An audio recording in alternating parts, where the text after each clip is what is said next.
So today we're going to talk about how to properly change oil on your car. So there will be a couple tools you're going to need. Ratchet, socket, a funnel, drain pan, your oil filter, and a rag is always nice to have on hand. The type of oil you're going to need will depend on your car. The one I'm doing today is 5W30. As you see in my last video, I always use royal purple. It's well worth the money. When you're talking about filters, don't get too picky on it. Any kind of filter will work great. This is the brand I like and this is the brand I use. If you're looking at what type of oil your car needs, sometimes you can look at the oil cap and it'll tell you right there. If it says check your manual, look at your owner's manual. If you don't have one, contact your parts store. They can tell you exactly what kind of oil you need. Also, having a jack and jack stands are going to be necessary as well. Don't do this without jack stands. That jack stand can save your life. First thing you want to do before jacking it up is find your e-brake. Some of them are in the center of the console and some of them are on the floor. Make sure you put your e-brake on just like that before jacking the car up. Get this thing jacked up and in the air. Now, when choosing your jacking location, make sure you're choosing something that's metal. Nice and solid. The body frame is always a good choice. Don't choose something that's plastic or something that's a part of the car body. You'll end up damaging a lot of things. Make sure you choose metal.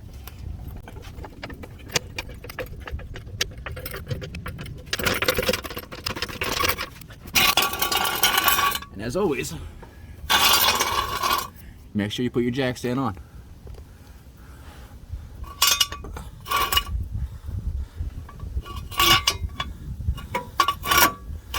Just like so. And I can let her down just a hair bit and let the jack stand take over. Just like that.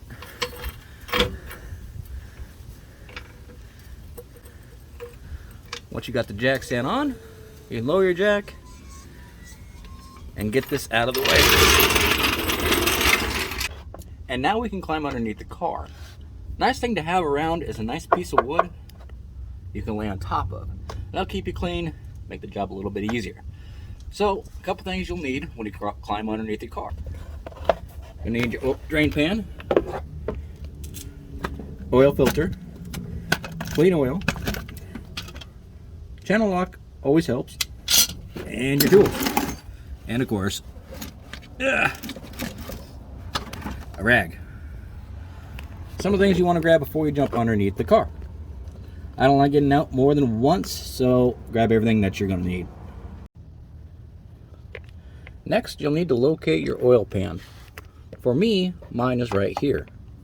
My drain plug is on the side of the pan. Here's a transmission. Right next to that transmission, if you got front wheel drive, this will be your oil pan. A look on the bottom of your motor. The next thing you're going to do is pick the size of socket that you're going to need for your bolt. Now, a lot of people here will make a lot of mistakes. See, let's grab this guy here, for example, and we'll slide him on. We're going to just see and feel how it fits before I grab my ratchet. See how that's got a lot of play and a lot of movement? We don't want that. We want it to be nice and tight. That's just way too much play. So, we'll grab another size here. We'll put this guy on and see how it feels. See how that has barely any movement? That's exactly what you want when you're picking out your socket. If you have any movement at all, make sure you grab a different socket. Just a hair bit's what you want. Do that one more time so you guys can see. That is just too much movement. And we'll go with the correct size. See if we can find the wording here. Just like that. And it barely moves at all. That's exactly what you want. Nice tight fit. Alright, so next thing I'm going to do is loosen this up. I can do this without putting the oil pan underneath right away. It won't drain out at first. So the first thing I'm going to do is knock this loose.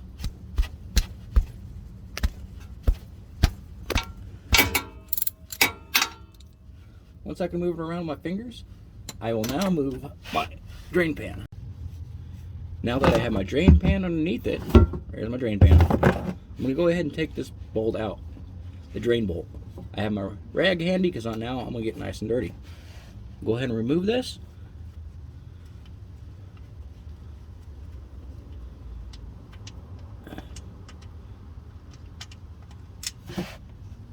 There we go.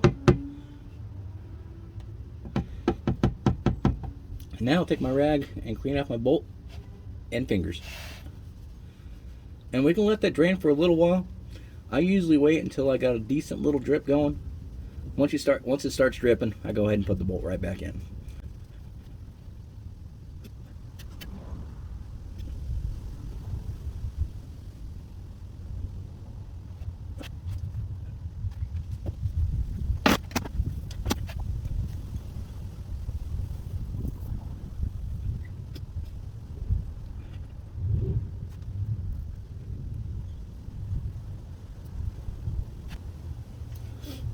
We still have a nice steady stream of fluid here, so I'm still waiting for this to turn into a drip, and then I'll put the drain bolt back in.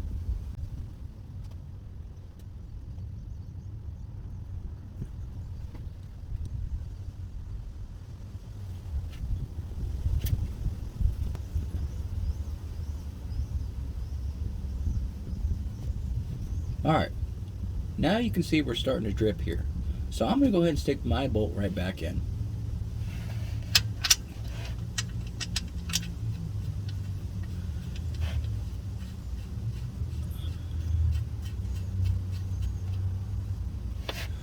Take my rag, I'm going to wipe off that little extra drip right there so we don't get nothing on the ground. Now we can move out of the way. Get my ratchet on there and we'll tighten it back up.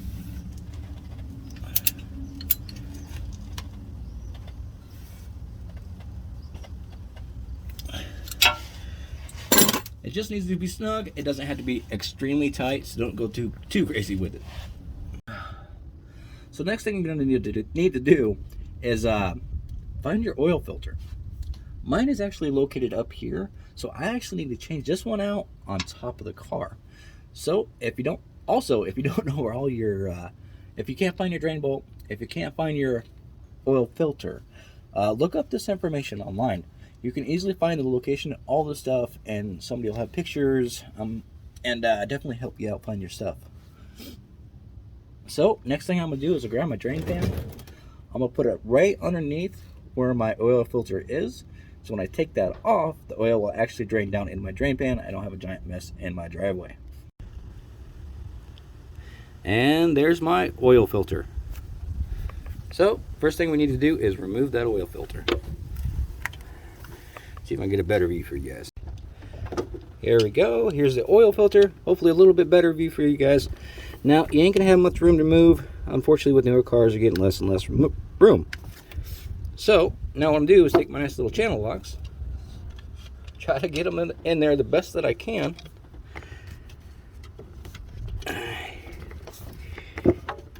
And get that thing loose.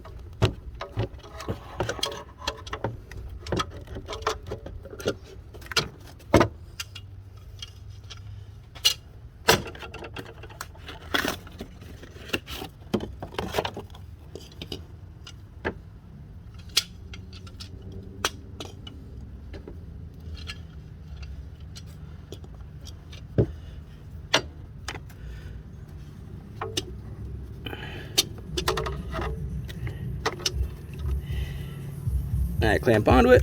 Loosen up just a little bit.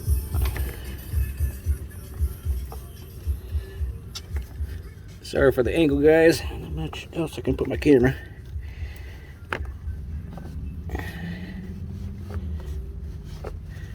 Once you get it decently loose, you can remove the rest by hand.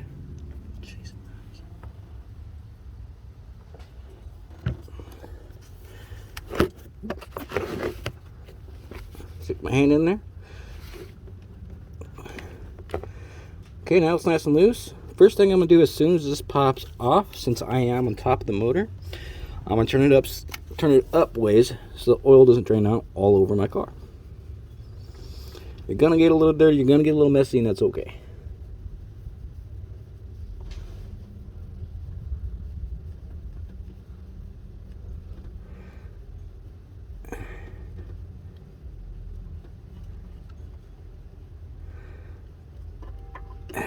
And pull it out just like that.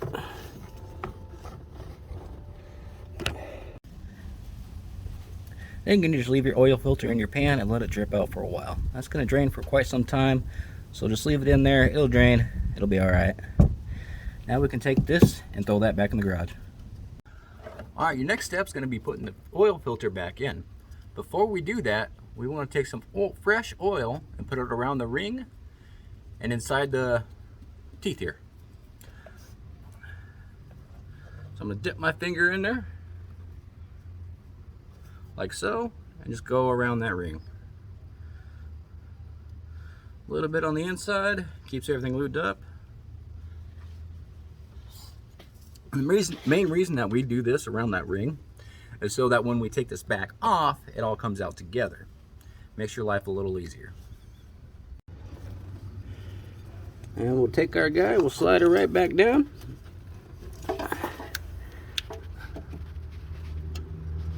And put her right back on. Remember, lefty loosey, righty tighty. Just like so. Keep spinning her until she gets nice and tight.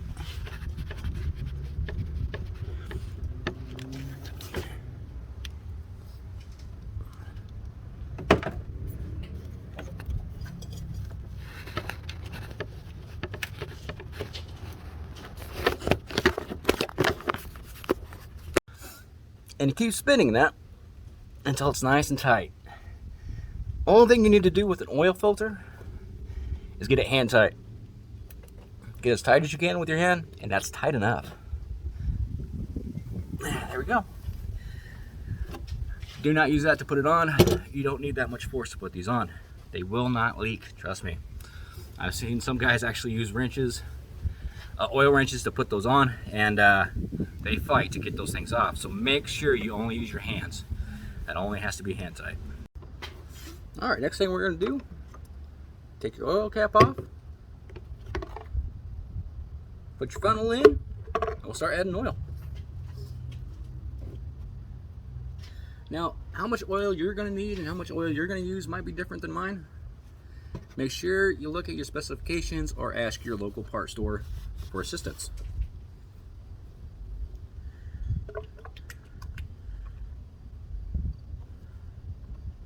Sometimes I'll lift the funnel up to help drain it a little faster. You could just leave it down in there, it kind of contacts the valves and all the metal in there, kind of drains a little slower. So I like to lift it up, kind of help it out.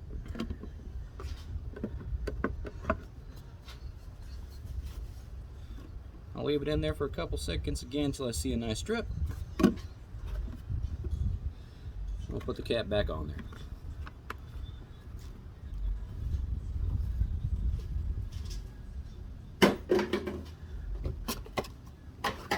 Now it's time for the big guy.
Get that in there.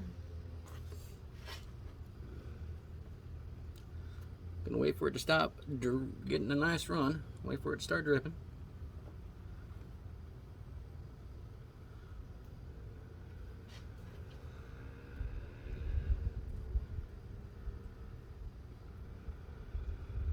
Try to get all my money's worth. That's a nice drip. Put the cap on this guy. This is all trash now. Before you grab your funnel out, get your rag ready. Grab your funnel out just like this so you don't drip everywhere on your motor.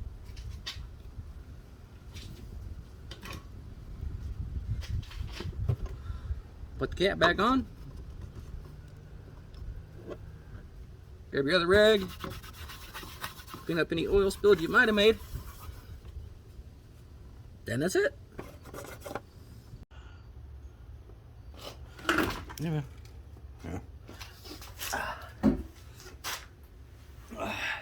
And that's how you change oil in your car. It's pretty simple, pretty easy.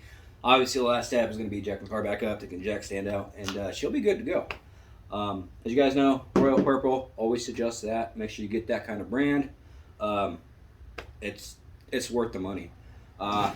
Also, channel lock. If you don't have one of these, get one of these. I bought this probably 9 years ago from Menards. It was 20 bucks back then, and this thing has been a lifesaver when it came to oil changes, especially when you meet guys that like to use oil filter wrenches to put the oil filter back on. So that'll save you a giant headache. That's it for today's video. Hope you guys enjoyed.